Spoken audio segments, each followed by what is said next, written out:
No niin, tultiin täällä Pohjois-Lahden tarhalla käymään nyt 8.4. 10 astetta lämmintä, niin täällähän nyt näkee. Katsokaapas tuolta. Siellähän on jo mehiläisiä, niin puhdistuslennolla. Tuossa näkyy tuossa hangen pinnalla niin tuommoisia ruskeita täpliä. Niin siellä on käynyt jo vessakäynnillä osa, eli se on tuommoista ruskeita kakkaa, mikä nyt siellä on oltu 8 kuukautta niin tuolla pesässä. Eli tuolla tavalla ne pääsee tuolta. Tuossa on syöttölaatikko tuossa pesän edessä. Me vähän tässä katsotaan, otetaan vähän lapiolla noita lunta tuosta pois. Muuten hankijainen niin kantaa vähän. Tuossa näkee, että ne on se on ui. Täällähän on tikka käynyt. Tuolla on ainakin kuollut pesä. On tikka tehnyt todella pahaa jälkeä. Se on näkyy, se on kiinni, niin siinä on ainakin kuollut pesä.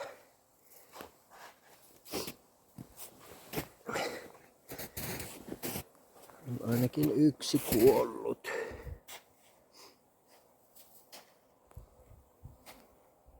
Joo, täällä ne nyt lentelee. Me pääs vähän lapiolla tuosta autettaan niin lumia tuosta niin pääsevät helpommalla. Päivi on tuolla jo lapioimassa. Sitten jos on kun tässä on kummipesiä, kun nämä nyt on kaikki kummia, jos nyt tuolla tavalla, että on kuollut, niin sitten me tuodaan tuolta toiselta tarhalta tilalle siihen pesää, että ja nämä numeroidaan sitten kun päästään niin kunnolla hommiin, mutta tämä on nyt tämmönen ensimmäinen tarkastus. No niin, nyt on analyysi. Huonoja uutisia, 3 pesää kuollut. Mulla on se tikan niin tikka teki tuhoja ja se häiritti. Niin tuossa on vielä yksi, tuokin näyttää. Tuossa on tuo pesä. Tuo 3 on nyt ainakin vielä tosiaan, tuo 1 pitää takaa.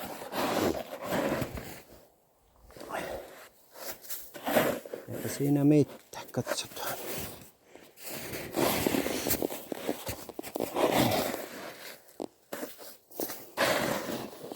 Nämä on näitä vastoinkäymisiä, joita tulee eläinten kanssa. Tää suojata varmaan tuota tikkaa nyt vastaan vielä. Pesiä jollakin verkoilla katsellaan. No niin, loppukaneettina nyt 4 kuoli 11 pesästä, että tämähän on pienoinen katastrofi. Mutta emmepä synkisty tähän. Tuomme uusia pesiä tänne toisilta tarhoilta, mutta tuo tikka on nyt vähän tullut ongelmaksi tänne. Ongelmaksi tullut, kun se häiritsee nyt niitä just syksyllä sitten, niin se pesä leviää siitä ja se ei rauhoitu sitten, kuluttaa ruokaa. Voi kuolla sitten nälkään siinä. Mutta palaamme. Puhistuslento on nyt näissä, jotka on niin tänään, niin siitä se lähtee se elo sitten kertymään, kun rupeaa pajuu tuosta kukkimaan. Ei ole vielä kuin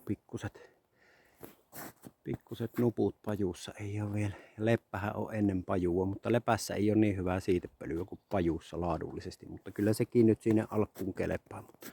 Paju on tärkeä, siitä pajustahan ne saa myös mettäkin sitten. Se on semmonen tosi tärkeä kasvi mehiläisille.